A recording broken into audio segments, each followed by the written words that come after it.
hear from you. Hi Vahid.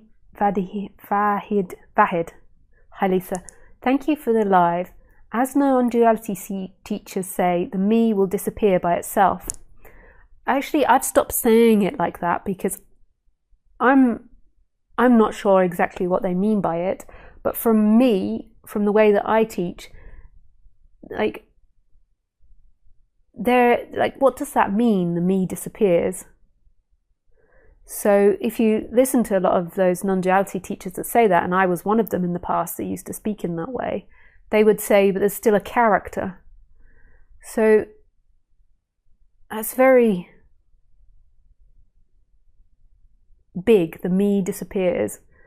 I would say what happens is that stops being an identification with the character, and I feel more happy with that. There always needs to remain some identification with the character in the body, but there is like a shift that happens where like your sense of being you is more in line with this moment rather than a character. I feel more happy with that now. You know, it's funny, when you start teaching, you don't get a manual to teach, and so you teach often similar to the way you were taught this subject. And you know, and over the years, you know, speaking with people, and it just began to make less and less sense to me, that way of speaking. Anyway, my question is, why this happens so rarely? Shouldn't it occur here and there on a large scale around the world to prove that it's a real event? Well, large and small is relative.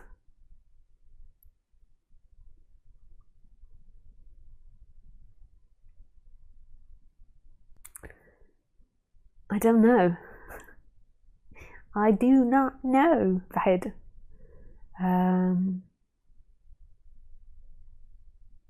I hope there's more research into this to really understand what's happening, and yeah.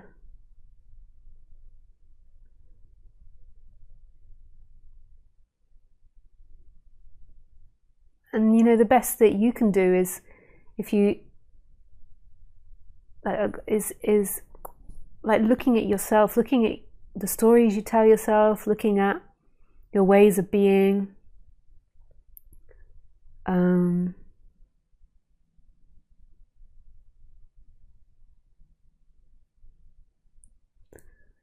You know, trauma release, putting your attention in this present moment, and then it's like, wait to see what happens.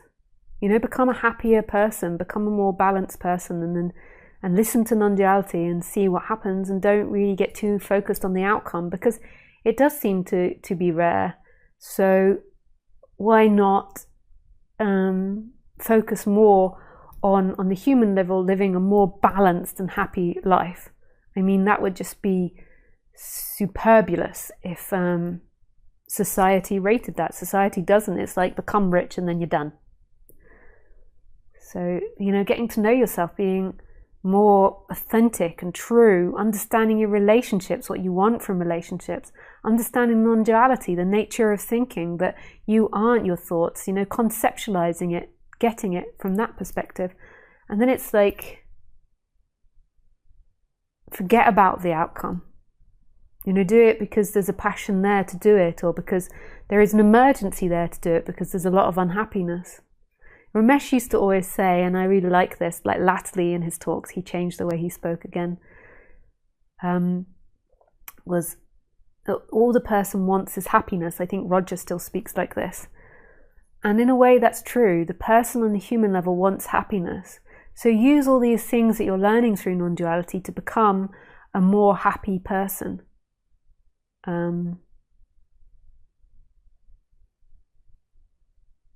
Like be wise, like wisdom, and then maybe magic begins to reveal itself. One thing that I now appreciate more about the way they teach it in India is they teach it,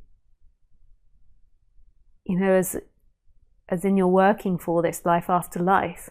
So it's not this like expectation, it's like a gradual thing, which I see the beauty in that, because it kind of like slows down your mind, like, I must make it in the next 5 years, otherwise I am a failure. I meet so many people that are frustrated and think they should have had this awakening. And I just feel like that's such a sad way to live, and that's really not what non-duality is teaching, to live in a state of frustration waiting for something to happen.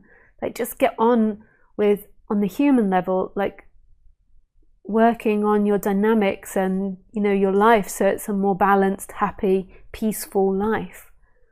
And there's so much out there now. And part of that is putting your attention in the I am, and then let the magic happen when the magic happens, but not living your life so you're waiting for this grand event. Because maybe it isn't in this body's lifetime. It will happen in the moment of death. And time is irrelevant anyway, because it's all happening now. So, you know, that this future that you're going to wake up in is in a way happening now. Thanks, Fahid.